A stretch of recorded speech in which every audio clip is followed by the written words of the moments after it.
Tiririca mais uma vez veio aqui no nosso canal do YouTube trazer informação, história bíblica. Venhamos louvar, adorar o nome do Senhor, porque descobrir é aprender.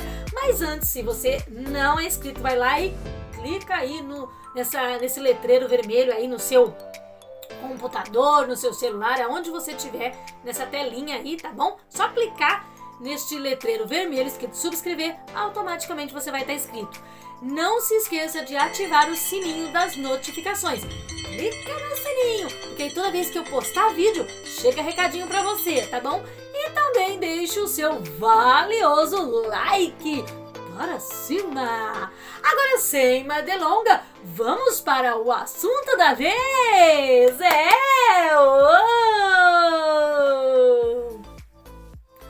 O assunto de hoje é um assunto muito interessante, que é dado, ensinado até nas escolas. Pois, vamos ter uma aula de história aqui hoje. É sobre uma data pouco comemorada, mas que mudou as nossas vidas, a minha e a sua, pra melhor. Sim, você sabe do que eu estou falando? É do dia 31 de outubro!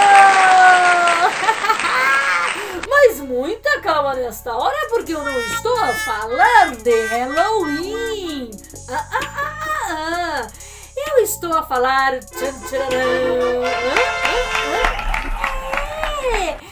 da Reforma Protestante de 1517, formada por Martinho Lutero. Então bora lá aprender? Vamos aprender mais um pouco? É isso aí! Mas tia Lilica, bora lá! O que é protestante? O que é reforma? Calma que a tia Lilica explica. Bom, reforma é quando se reconstrói algo que já está feito, ok? Protestante é quando você vai contra a uma ação ou uma regra, ok? A Reforma Protestante foi um movimento religioso que se voltou contra as ações e regras da Igreja Católica, formada por Martinho Lutero. Uau! Que babado! E quem era, o que falou e o que fez esse tal Martinho Lutero para restaurar o cristianismo e abrir a visão das pessoas? Ora bem, tia Lilica ensina! Pois. Martinho Lutero foi o principal personagem da Reforma Protestante realizada na Europa no século XVI, onde o poder da Igreja Católica na época predominava e controlava tudo. Ele nasceu em 1483 e faleceu aos 63 anos, em 1546. Lutero era filho de camponeses católicos e recebeu uma educação rígida e centrada nos preceitos católicos. Ele cursou universidade, se tornou bacharel em artes, concluiu a licenciatura e estava a estudar direito, desejo de seus pais. Foi aluno exemplar de advocacia. Mas um dia, ao voltar para casa em meio a uma grande tempestade, trovoadas, ventanias, raios e trovões quase o atingiram. E com muito medo de não sobreviver àquela tempestade, ele faz uma promessa ali naquele momento. E ele fala que se ele sobrevivesse àquela tempestade, ele se tornaria um monge. Homem de fé, Martinho Lutero, né não? E assim ele regressa em um mosteiro pois ele sobrevive à tempestade. Galera, mosteiro é um local de habitação, oração e trabalho de algumas comunidades de monges e freiras, tá? Ele estudou ali e morou ali em Santo Agostinho, em Erfurt.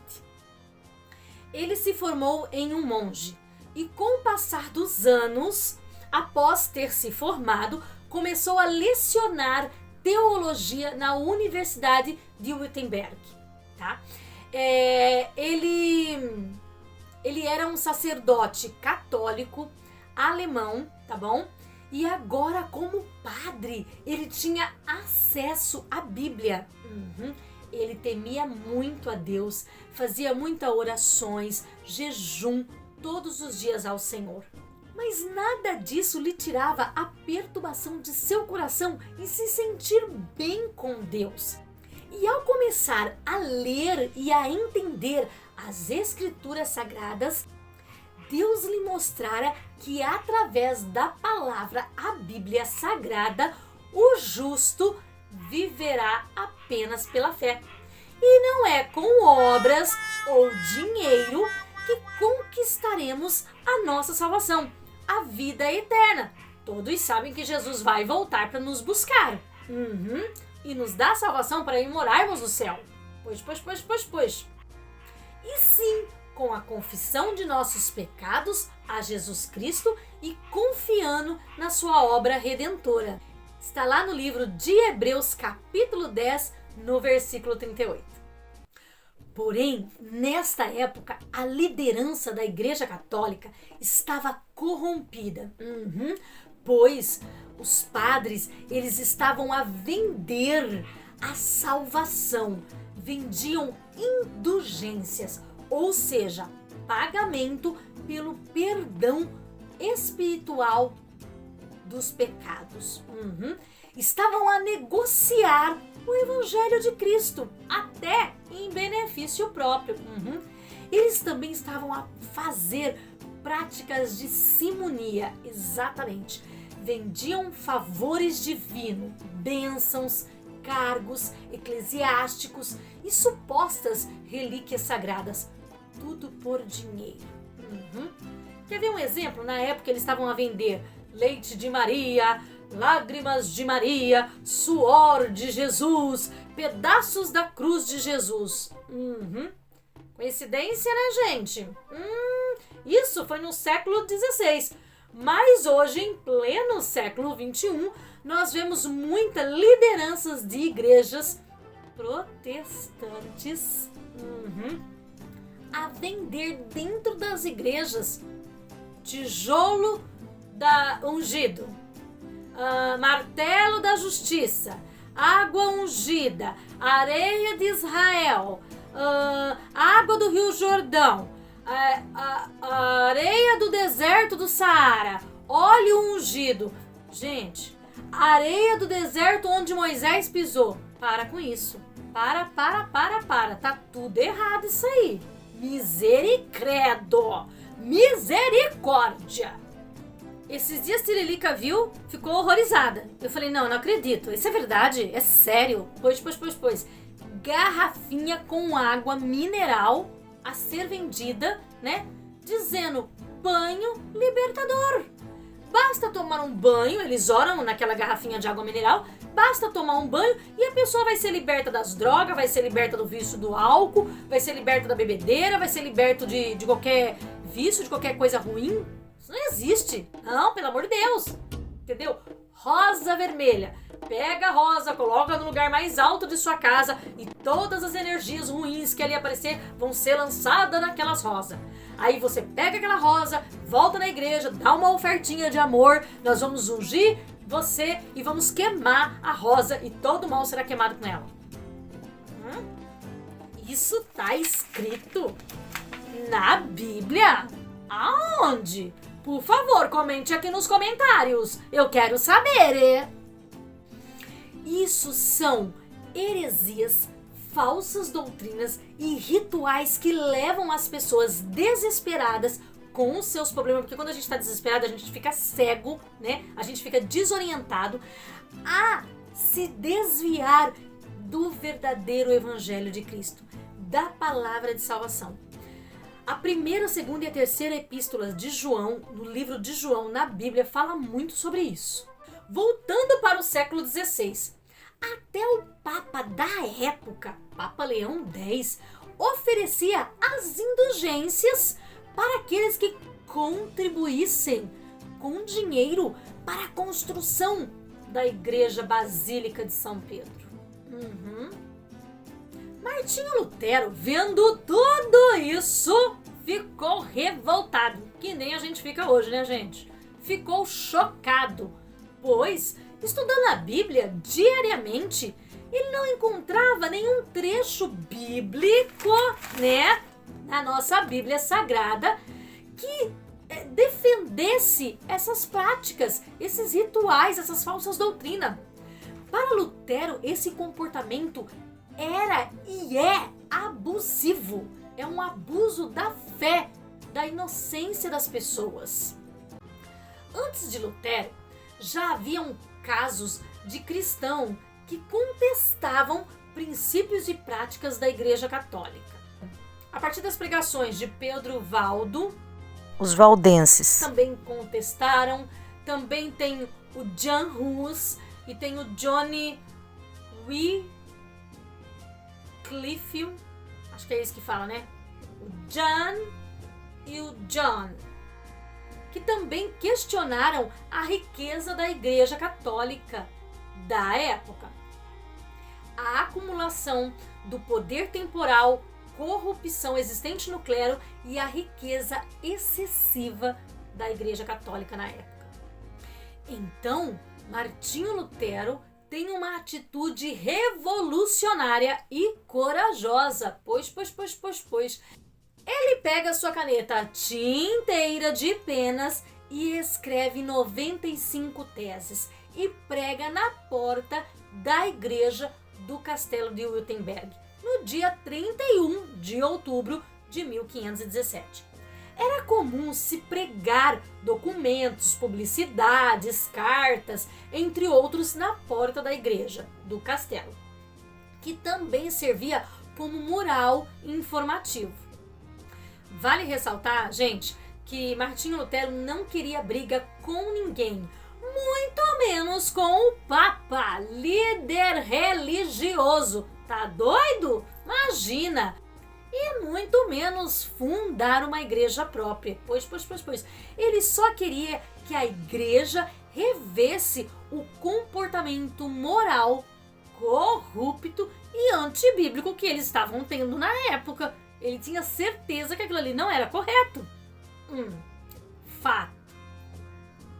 Bora dar uma olhadinha em alguns ensinamentos de Lutero. Bora lá.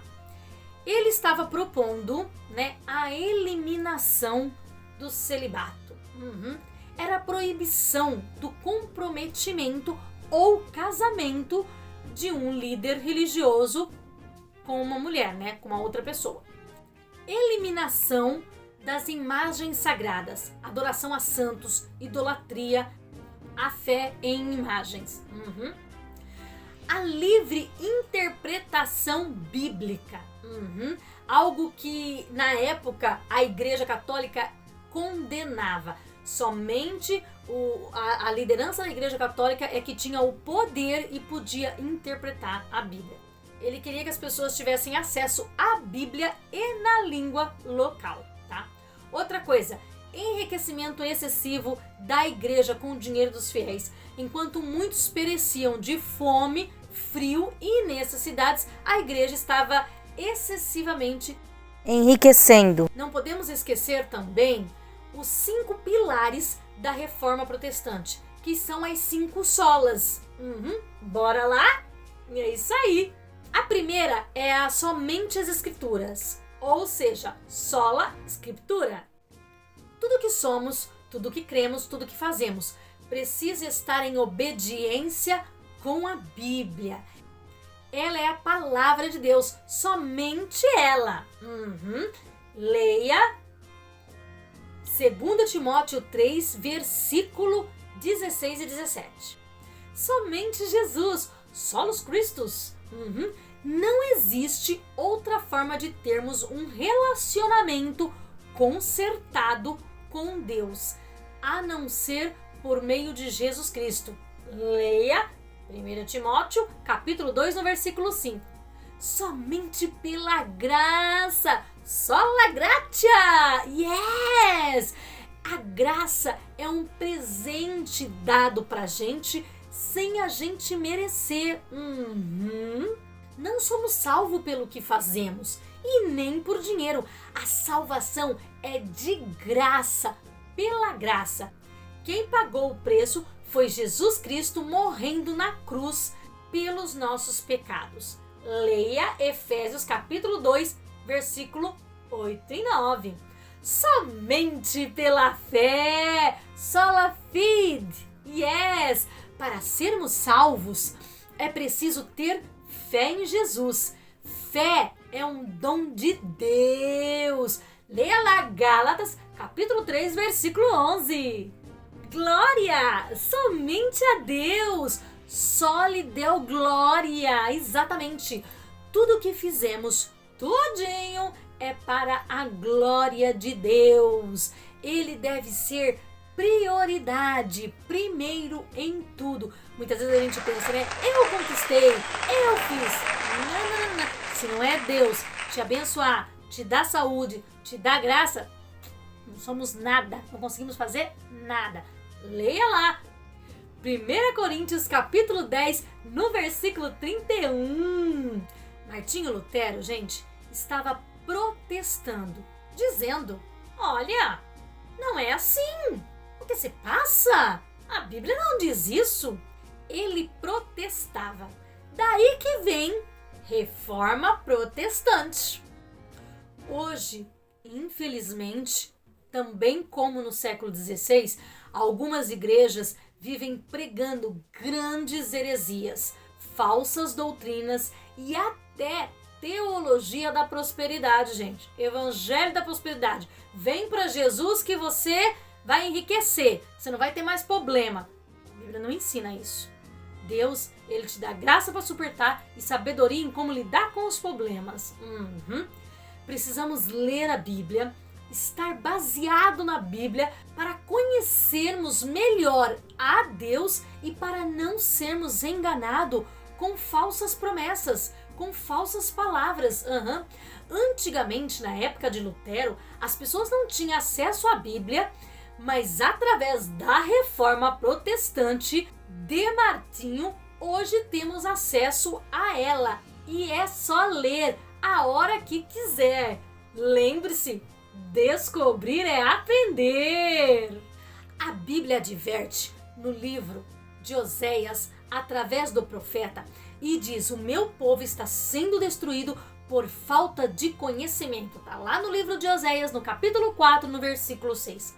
As 95 teses espalharam-se rapidamente através da imprensa criada por Juan Gutenberg. O mesmo era veloz em cópias e impressão de livros.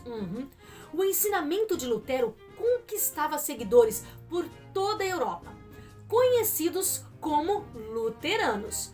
Porém, suas teses eram contra as ações e as regras da Igreja Católica da época. A liderança e o clero não aceitou muito bem tudo isso.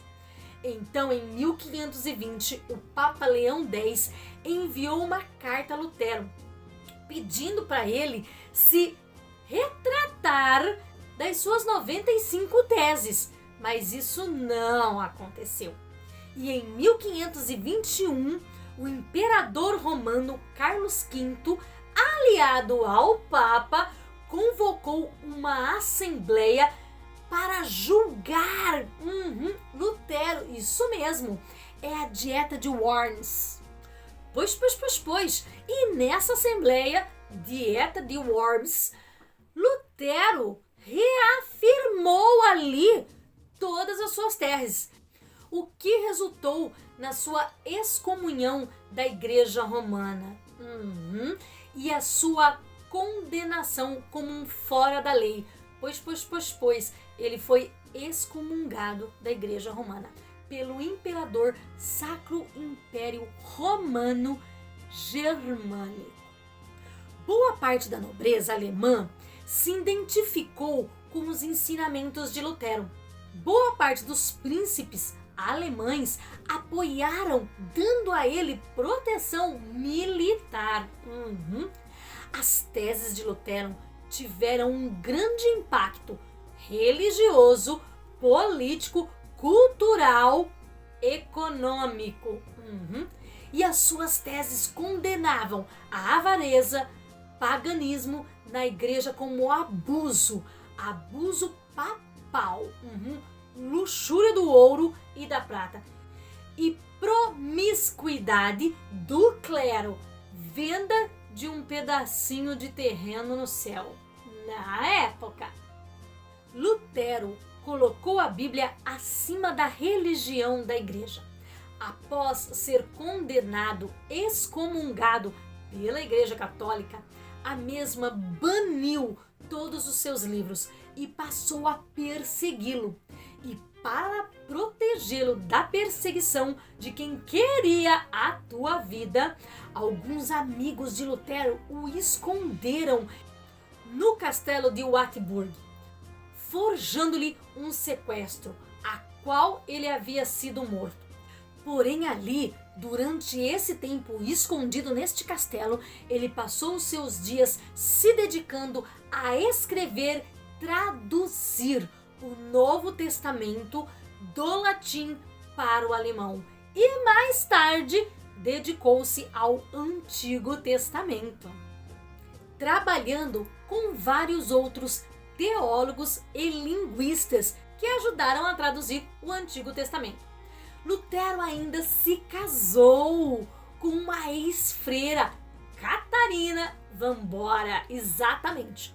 Ele estudava em um convento de freiras, mas ao ler as suas teses, os seus livros, ela se identificou com eles e passou a ser uma seguidora de Lutero. Ela e as amigas. Então elas escreveram uma carta a Lutero pedindo ajuda para poder fugir do convento, porque ninguém a ajudava e os seus pais não permitiam fazer isso. Porém, Lutero, recebendo essa carta, decidiu ajudá-las e a ajudou. Gente, no final da história, todas as suas amigas se arranjaram na vida, se casaram. Mas a Catarina Vambora era admiradora do Lutero e só queria se casar se fosse com alguém tão fiel a Deus quanto ele. Porém, ela acabou ficando sozinha. Mais tarde, rolou um clima e Lutero percebeu que ela era a tampa da panela dele. E os dois se casaram. Pois, o Cupido entrou em cena e eles se apaixonaram. Após se casarem, eles tiveram 3 filhos meninos, homens, e 3 filhas meninas, mulher, exatamente. E foi por causa de Martinho Lutero que hoje, homem muito usado por Deus, temos acesso à Bíblia na nossa língua e podemos ler ela a hora que quiser. Quem traduziu a Bíblia para a língua portuguesa foi João Ferreira de Almeida, tá? Então sempre quando você for comprar uma Bíblia, dê preferência para João Ferreira de Almeida. Hoje temos muita Bíblia, mas ele foi o primeiro a traduzir de forma original para o português. Foi-se realizado também o Concílio de Trento, que também ficou conhecido como Contra-Reforma. Houve-se a proibição das indulgências. Tá vendo como é que estava errado? Mas muitas ações e práticas da Igreja Católica daquela época perduraram, continuaram a acontecer, o que resultou e gerou o crescimento do luteranismo, que hoje são conhecidos como os protestantes. Bora lá ver as diferenças nas crenças dos católicos e dos protestantes. A Igreja Católica acredita em purgatório, enquanto os protestantes negam a sua existência. A Igreja Católica aderiu ao celibato, enquanto os protestantes, pastores estão livres para constituir famílias e se casarem.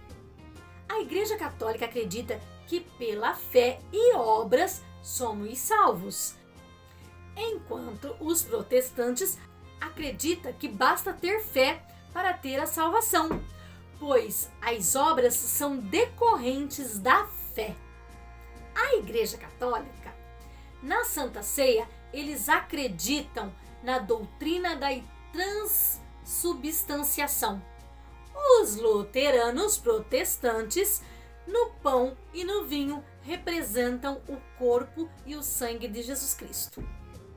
A Igreja Católica oram aos santos e fazem as suas petições aos santos como intermediários a Jesus Cristo, enquanto os protestantes creem que somente Jesus é o único mediador e intercessor entre o homem e Deus. Essas são algumas das principais mudanças entre os dois segmentos religiosos, católico e protestantes. Há 500 anos atrás, gente, as pessoas erravam por não ter acesso às escrituras sagradas. Hoje nós temos oportunidade e temos acesso a ela e temos ela. Basta lermos, estudarmos para não sermos enganados, ok? Então você só se deixará ser enganado se você quiser. Fica a dica, hein? Beijinhos e beijocas e beijões da tia Lelica e viva a Reforma Protestante!